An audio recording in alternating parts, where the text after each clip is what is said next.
welcome to this special session of the DjangCon US National Improvement District. It is October 16th, 2023. Our session topic today is how to automate your city data with Python. I am your duly appointed district clerk, Philip James. You can find me on the internet there. We're going to get right started, so in lieu of the national anthem that we would normally sing or the Pledge of Allegiance that we would normally say, please take a moment to commit some act of nationalism within your heart.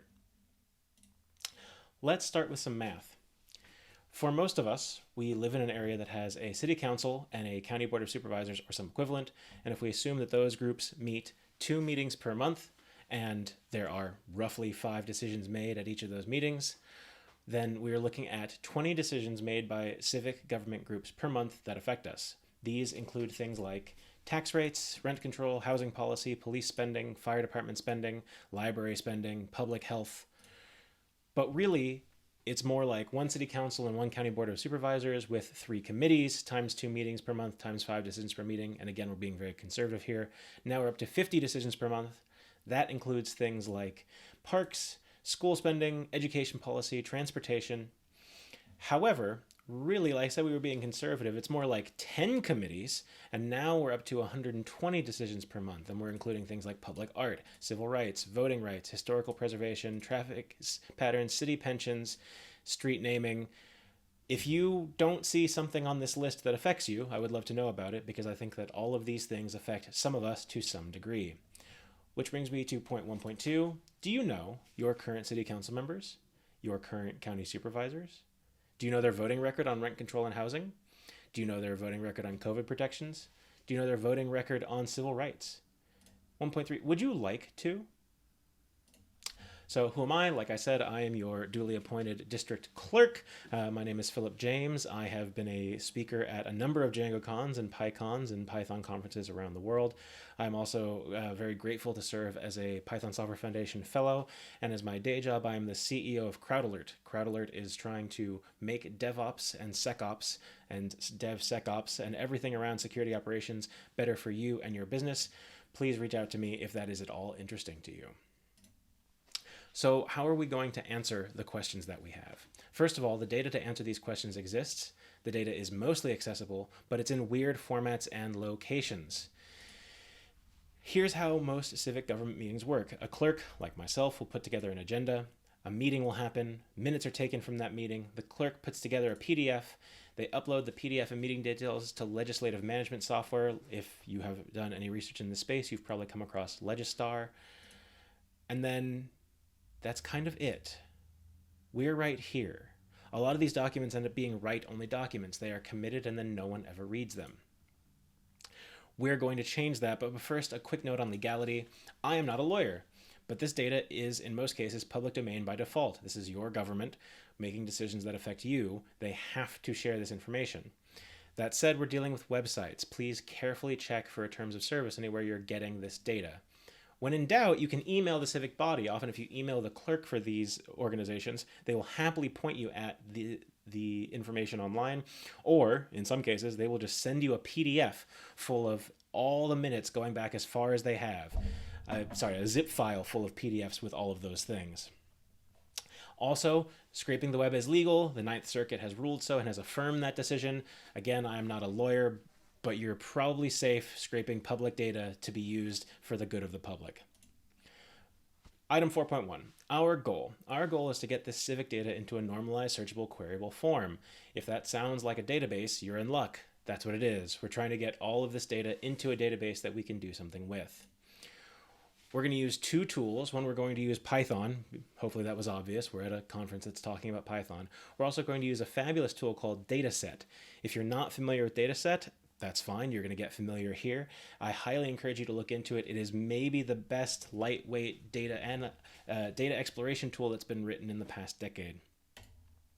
We're also going to use a methodology known as ETL. This is probably a phrase that you've heard in your day jobs or across your career. ETL stands for extract, transform, and load. Extract, get the data from where it currently lives. Transform, do things to get it into the form you want. Load, put the transformed data into the place you want. It's a divide and conquer strategy deliberately. We separate these steps so that we can separate the steps and have each step be independent and testable. More on this later. We need to start by extracting. We need to get this data out of the civic body website. We want a folder of folders of PDFs with some easily derived date data. Why do we want a folder of folders of PDFs? So we can double check it. Remember, we're trying to be idempotent and testable at each step. We have Python. We need an API. We need an API that gets us PDFs. And that means we have to go look at the web. So I'm doing this for the city of Petaluma. I start by searching for the city of Petaluma. Okay, this looks likely. This looks like, yep, this looks like the official city of Petaluma website. It's got interesting information. Meetings seems like what I want here. Now there's city council meetings. That sounds good, but where are they hosted? Aha, current and upcoming meetings. I don't want current upcoming meetings because that's going to tell me the agenda but not the minutes. I don't want to know what's coming. I want to know what happened. Okay, archived meetings. Archived meetings I can do something with. Let's see how many we have here. Okay, there's a lot going on here, but really what I want is the city council and don't need the agenda. I want minutes. Don't know why the minutes haven't been updated in this long, but that's okay. We're going to keep going with what we have. Now notice the agenda is what I said it was. The clerk puts together, here's what's going to happen at the meeting, but it doesn't give any decisions. It doesn't say what people did, and we want to know how people voted and what decisions were made. So we're going to look at the minutes instead. And the minutes are going to tell us, hopefully, exactly what was captured. Now, we're copying and pasting this URL because that URL is going to be important later. We need to see what's the structure of how this data is stored on the web. So we're going to look at that one, and then we're probably going to look at some other ones. Yep, great, here's minutes, and it's got a bunch of resolutions, and yes, they voted, votes, awesome. This is exactly what we want. Now we want to be able to fetch all of these.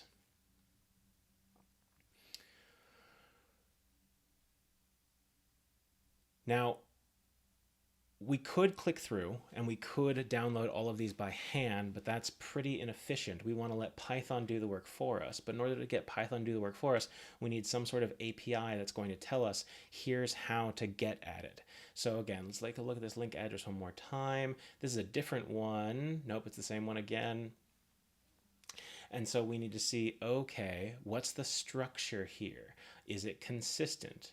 And it looks like, aha, that meeting template ID changed. Okay, so we probably need to figure out how to get all of the meeting template IDs so that we can figure out iterate over them and fetch that URL with the meeting ID, interpolate it in over and over again. This is where we're going to start using the Chrome or Firefox dev tools to really figure out what's going on under the hood. So I'm going to start by looking at the thing that I care about, which is the section that has the minutes. I notice it's an iframe. That's pretty nice and also pretty common. It's an iframe to something called PrimeGov, which seems to be where the city of Petaluma is hosting their agendas and minutes. And so if I go look at that, too many slashes. We're going to try this again. And we're going to paste it in and get rid of the slashes at the beginning. Yes, excellent. This is the exact process I follow whenever I'm trying to figure out what's going on with a civic government meeting. And look, this iframe that I've loaded here is exactly what's on the page. There's nothing different. Okay, this is useful because if I ever want to be able to look at this information without going to the City of Petaluma website first, I can just go to the iframe and kind of skip all the information and all the kind of border and filler at the top. Now I want to go to the network tab and see exactly what requests are being made. I don't care about HTML or JavaScript or CSS. I just care about third-party API requests that are being made by the page to fill out this information. So when I look at those and then I refresh the page again, I start seeing, okay, here's a lot of things that look pretty interesting. There's a list of upcoming meetings. That looks pretty good, although again, upcoming meetings is going to give me agendas but not minutes. What else do I have here? I guess at this point I should look, hey, is there a PrimeGov API? And no, not really. It's interesting that there are other cities using this, but there doesn't seem to be an easy API for PrimeGov. That's fine. We can build an API using, like I said, the dev tools and seeing exactly what's happening when the web page is making these requests. That's a list of upcoming meetings.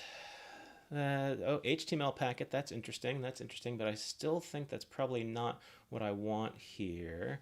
Oh, get committees list. Now this is interesting. If I ever want to fetch all of the committees, I can probably iterate through this. So I'm going to make a note of this to use for the future.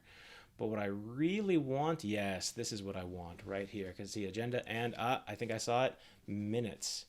This is going to be the API that I'm going to hit in order to get the minutes out of the PrimeGov API and therefore be able to refill that URL that I got earlier so that I can fetch all of the PDFs. Now I've got a template ID there, and now I can see, does that template ID actually do what I want it to do? Oh, looking pretty good. And if I open that, awesome. Okay, I now have everything I need to continue.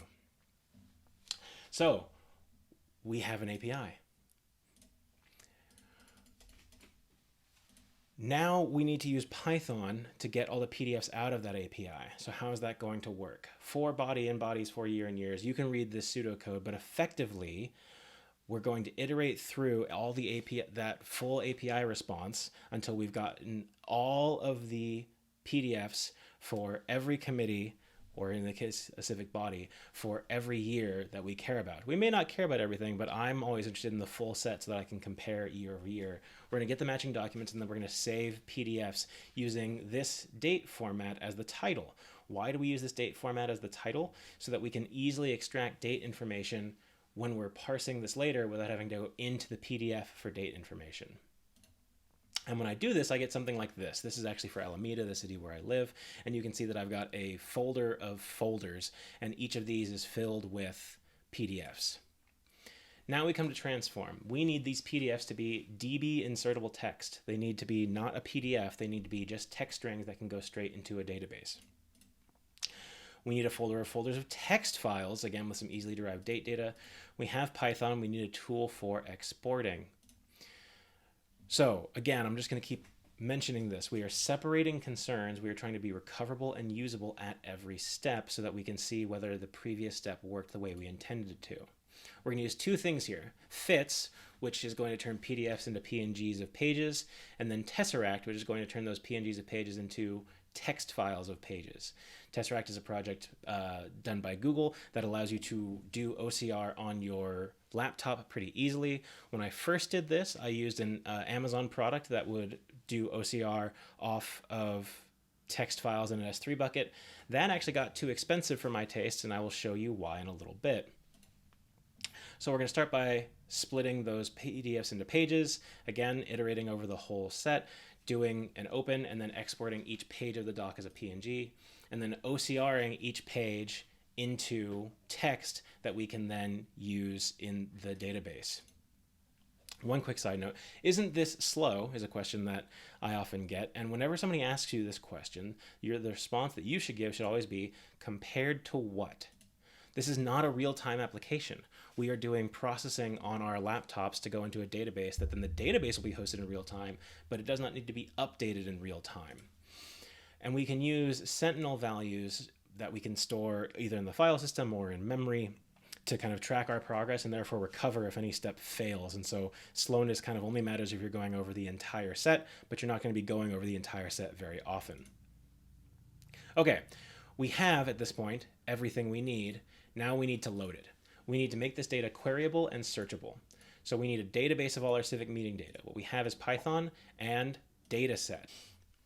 So how do we load this database? This is the actual code for creating the database. It's just that easy to create the database. And notice this enable FTS true. That's going to allow us to do the full text search on the data that we've put into our dataset database. As far as loading pages, we're going to iterate over every page in the database and do this insert call. And then we're going to start up dataset, and we're going to get a working city minutes database. And you can see here why I realized when I was doing Berkeley, I had to move from AWS to doing this on my laptop. Tens of thousands of pages of minutes were really racking up the AWS bill, which is great for small sets, but for this, when we're, most of the way to 100,000 pages of minutes, it just became too expensive. So now what can we do with this? First and foremost, we can look at how many bodies we're dealing with if we've done multiple body searches. We can then see how many pages per body are we looking at. Obviously, for most groups, the city council, for most cities, city council is going to be highest, but then you get to say, like, okay, how frequently do these groups meet? Can we learn anything from this data? And then when you have a city like Berkeley or other cities where the data goes back far enough, you get really interesting results like this.